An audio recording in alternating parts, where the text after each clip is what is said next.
ಹೊತ್ತು ಉಪವನದಲ್ಲಿ ಕೋಪದಲ್ಲಿ ಬಿದ್ದಂತಹ ನನ್ನನ್ನು ಎತ್ತಿ ಉಪಚರಿಸಿದವಳು ನೀನು, ನನಗೆ ಬದುಕು ಕೊಟ್ಟವಳು ನೀನು. ಆ ಬಳಿಕ ನೀನು ಆಡಿದ ಮಾತೇನು?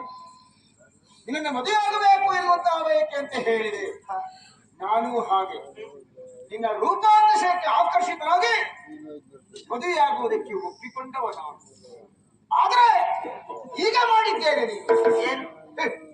ಪ್ರಾಪ್ತರಾಡಿದ ಮಾತು ಯಾವ ಕಾಲಕ್ಕೂ ಸುಳ್ಳಾಗೋದಕ್ಕೆ ಸಾಧ್ಯ ಇಲ್ಲ ಎನ್ನುವುದಕ್ಕೆ ಸಾಕ್ಷಿಯನ್ನು ಈ ಹೊತ್ತು ಕಂಡುಕೊಂಡೆ ನಿನ್ನಿಂದ. ಈ ಪ್ರಪಂಚದಲ್ಲಿ ಎತ್ತಿಯ ಹೂವನ್ನಾದರೂ ಗುರುತಿಸಬಹುದಂತೆ, ಬಿಳಿಯ ಕಾಗೆಯನ್ನಾದರೂ ಕಾಣಬಹುದಂತೆ, ಜಲದಲ್ಲಿ ಚಲಿಸುವಂತ ನೀಲ ಹೆಜ್ಜೆಯನ್ನಾದರೂ ಗುರುತಿಸಬಹುದಂತೆ, ಆಕಾಶದಲ್ಲಿರುವಂತಹ ನಕ್ಷತ್ರಗಳನ್ನು ಲೆಕ್ಕಿಸಬಹುದಂತೆ ತಿಳಿದುಕೊಳ್ಳುವುದಕ್ಕೆ ಯಾರಿಗೂ ಸಾಧ್ಯ ಇಲ್ಲ ಎನ್ನುವುದು ಸತ್ಯ ಅಂತ ನನಗೆ ಈಗ ಅರ್ಥ ಆಯ್ತು. ಈ ಪ್ರಪಂಚದಲ್ಲಿ ಕವಿಗಳು ಕಾಣದಿದ್ದಂತಹ ದೃಶ್ಯ ಇರುವುದಿಲ್ಲ, ಕಾಗೆಗಳು ತಿನ್ನದೇ ಇದ್ದಂತಹ ವಸ್ತು ಇರುವುದಿಲ್ಲ, ಕುಡಿದ ಮರದಲ್ಲಿ ಕುಡಿದ ಬಗಳದೇ ಇರುವಂತಹ ಮಾತುಗಳೇ ಇರುವುದಿಲ್ಲ. ಅದೇ ರೀತಿಯಲ್ಲಿ ಕಿಮ್ನ ಕೊಡುವಂತ ಯೋಷಿತ ಹೆಣ್ಣಾದವಳು ಏನ್ ಮಾಡ್ತಾಳೆ? ಚಂಚಲ ಚಿತ್ತಳ ಅಂತ ಹೆಣ್ಣು ಏನನ್ನು ಮಾಡ್ತಾಳೆ ಅನ್ನೋದಕ್ಕೆ ನೀನೇ ಸತ್ಯ. ನನ್ನನ್ನು ಮದುವೆಯಾಗುತ್ತೇನೆ ಎನ್ನುವ ಹಾಗೆ ಮಾತು ಕೊಟ್ಟು ಈ ಹೊತ್ತು ಯಾವ ಮಗನನ್ನು ಮದುವೆಯಾಗಬೇಕಿತ್ತೋ ಅದೇ ಮನೆಯಲ್ಲಿ ಅವನಪ್ಪನನ್ನೇ ಮದುವೆಯಾಗಬೇಕೇನೋ ನೀನು. ಯಾಕೆ ಅಂತ ಈಗ ಅರ್ಥ ಆಯ್ತಮ್ಮ, ಅರ್ಥ ಆಯ್ತು ನನಗೆ. ಇಲಯಾಧಿಪತಿಯ ಸೌಭಾಗ್ಯ ಸಂಪದಕ್ಕಾಗಿ. ಹೌದು, ಹೆಣ್ಣಾದವಳು ಐಶ್ವರ್ಯಕ್ಕೆ ಒಳಗಾಗುತ್ತಾಳೆ, ಆಮಿಷಕ್ಕೆ ಬಲಿ ಬೀಳುತ್ತಾಳೆ ಎನ್ನುವುದಕ್ಕೆ ಸಾಕ್ಷಿಯನ್ನು ಇವತ್ತು ಕಂಡುಕೊಂಡೆ. ನನ್ನನ್ನು ಮದುವೆ ಆದರೆ ಕೇವಲ ಬೈಯುವವರಿಗೆ ನನಗೆ ದ್ರೋಹ ಮಾಡಿಬಿಟ್ಟೆ ಅಲ್ಲ. ಯಾಕೆ ನಾನಲ್ಲ ತಾನೇ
ಫಲವು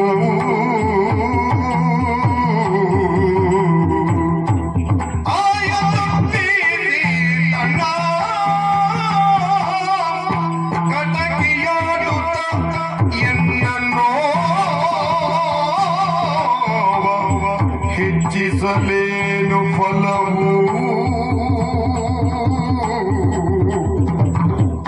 ಆವಂತಿಗರ ಆಗುವ ವೀರ ತಾನೆಂದು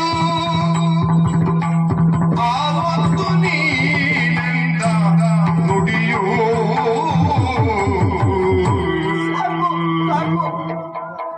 ಮತ್ತೆ ಮಾತಾಡಬೇಡ. ನನ್ನ ಬದುಕಿಗೆ ನನ್ನ ಜೀವನವೇ ಗಾಯವಾಗಿ ಹೋಗಿದೆ. ಇನ್ನು ಹೆಸರಿನಲ್ಲಿರುವಂತಹ ಸೌಂದರ್ಯ ಬದುಕಿನಲ್ಲಿ ಇಲ್ಲದೆ ಹೋಯ್ತಲ್ಲ. ಕೇವಲ ಸೌಂದರ್ಯವನ್ನು ಕಣ್ಣಿನಲ್ಲಿ ನೋಡಿದೆ ನೀನು ಮನವಿಟ್ಟು ಯಾಕಿರಬಹುದು ಎನ್ನುವುದಾಗಿ ಯೋಚಿಸುವಂತಹ ಸ್ಥಿತಿಯನ್ನೇ ಕಳೆದುಕೊಂಡು ಬಿಟ್ಟಿಲ್ಲ. ಉರಿಯುವ ಗಾಯಕ್ಕೆ ಯಾಕೆ ಮತ್ತೆ ಉಪ್ಪು ಹಾಕಿದೆ ಹೇಳು? ಮತ್ತೆ ಯೋಚಿಸುವುದೇನ ನೀನು? ಹೌದು, ನಾನು ಮೋಸ ಮಾಡಿದೆ ಅಂತ ಹೇಳ್ತಾ ಇದೆಯಲ್ಲ. ನಾನು ಮೋಸ ಮಾಡಿದ್ದಲ್ಲ, ಮೋಸ ಹೋದದ್ದು. ಏನು ಮೋಸ ಹೋದದ್ದು? ನಿನ್ನ ಮಾತೇ ನನ್ನ ಮೋಸಗೊಳಿಸಿತು. ನಿನ್ನ ಮಾತೇ ನನ್ನ ಬದುಕಿನ ಆಯವನ್ನ ತಪ್ಪಿಸಿ ಬಿಟ್ಟಿತು. ಅದಕ್ಕೆ ನನಗೆ ನಾನು ಮೋಸ ಮಾಡಿದ್ದ. ನಿನ್ನ ಮಾತು ನನಗೆ ಮೋಸ ಮಾಡಿತ್ತು. ಹೇಳಿದ್ಯಲ್ಲ ಒಂದು ನಾಳೆ ಅಂತ ಹೇಳಿದ್ರೆ ಆವತ್ಯ ಮಹಾರಾಜ ನಾನು ಎನ್ನುವುದಾಗಿ. ನಿನ್ನ ಅದೇ ಮಾತು ನನ್ನ ಕಿವಿಯಲ್ಲಿ ಸದಾ ಕೇಳುತ್ತಾ ಇತ್ತು.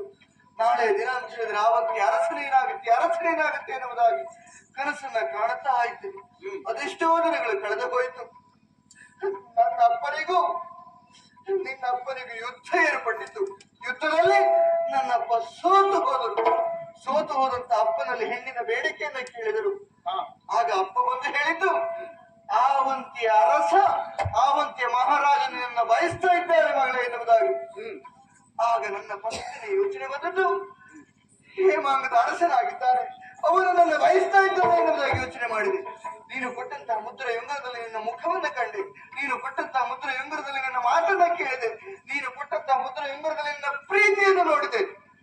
ಸಂತೋಷದಿಂದ ಕಣ್ಣು ಮುಚ್ಚಿ ಒಪ್ಪಿಕೊಂಡು ಬಿಟ್ಟೆ. ಆದರೆ ಅಂತರ್ಪಟವನ್ನು ಸರಿಸಿ ನೋಡಿದಾಗಲೇ ಗೊತ್ತಾದದ್ದು, ನನ್ನ ಕೊರಳಿಗೆ ಮಾಲೆಯನ್ನು ಹಾಕಿದವನೇನಲ್ಲ, ಸೊಸೆಯಾಗಿ ಬರಬೇಕಾದಂತಹ ನಾನು ಹೆಂಡತಿಯಾಗಿ ಬಿಟ್ಟೆ.